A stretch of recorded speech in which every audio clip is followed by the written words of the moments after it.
Hey gamers, this is Duke, and today I'll be doing a quick walkthrough of the level 35 Prison of Elders, Skolas' Revenge. This week the modifier is Void Burn, which is a lot easier than the Solar and Arc Burns that we faced the last 2 weeks. Now as you might imagine, the strategy for Void Burn is very similar to the strategy for Arc Burn. This strategy requires a Titan with the weapons of Light Bubble wearing the Helm of Saint-14. In addition, each player needs an Ascended Void Sniper Rifle. Now I use the LDR 5001. It has a pretty good impact rating and my perks allow for a really high stability rating. The only downside of course is that it only has 4 rounds in the magazine. One of my fireteam members used the new sniper rifle with a very similar impact rating to the LDR 5001, and the other used Praedyth's Revenge. It's best to avoid Praedyth's Revenge if you can because it has such a low impact rating.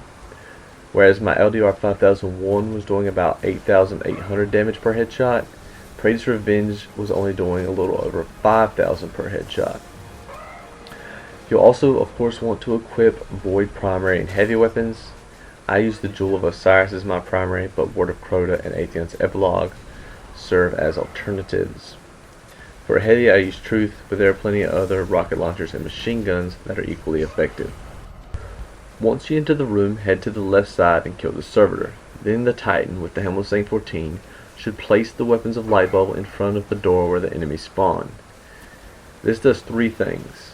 1. The weapons of light perk allows you to do more damage to Skolas. 2. The bubble offers cover while reloading. And 3. It blinds enemies that spawn coming out of that door. Once you kill the servitor, begin pelting Skolas with sniper rifle headshots while dipping in and out of the bubble during reloads. It's important to break the servitor bonds before the timer runs out. That way you don't have to kill any more servitors in order to do damage to Skolas. The past 2 weeks it was vital to kill Skolas or get his health near death prior to the mines spawning because it was so difficult to deal with mines, Skolas, and all the other enemies that were spawning in. This week that isn't as important because none of the fallen in round 6 do void damage. We were able to destroy 2 rounds of mines with Skolas still alive. Once the mines spawn, send one person out toward the other side of the map to destroy mines on that side. However, this cannot be the person poisoned because then he can't pass Devouring Essence to someone else. The other 2 should still be damaging Skolas when possible, but everyone's primary focus should be on mines. You can kill Skolas later, but it's a wipe if the mines aren't taken out in time. Remember that Devouring Essence kills whoever has it after 30 seconds, and you are immune for 40 seconds after passing it to someone else. In order to manage it effectively, everyone needs to communicate, and the person with Devouring Essence cannot get too distracted by everything else going on and forget about that timer. Devouring Essence will stop once Skolas dies. You should be able to finish Skolas off after the first or second round of mines.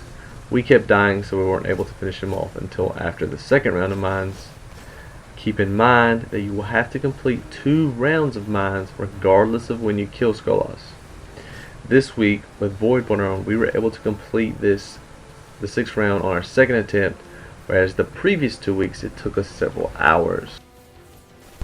If you haven't killed Skolas before now, this is the week to do it. Completing Skolas' Revenge automatically gets you a Weapon Core, Armor Core, and Etheric Light. In addition, using a key will get you a ship, shader, and emblem if it's your first time completing it.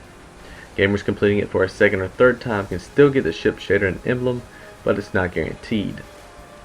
There is a chance you'll also get the Elder Cipher, which is an exotic weapon bounty. Completing it will give you the opportunity to choose between Lord of Wolves, which is a solar shotgun, Dread's Promise, an arc sidearm, or Queen Breaker's bow, and arc fusion rifle. That's all I have for you today, gamers. I hope this video helps you take down Skolas. Be sure to like the video and subscribe to my page. Special shout out to Captain Science and Zarin for once again helping destroy Skolas. Until next time, gamers, see you later.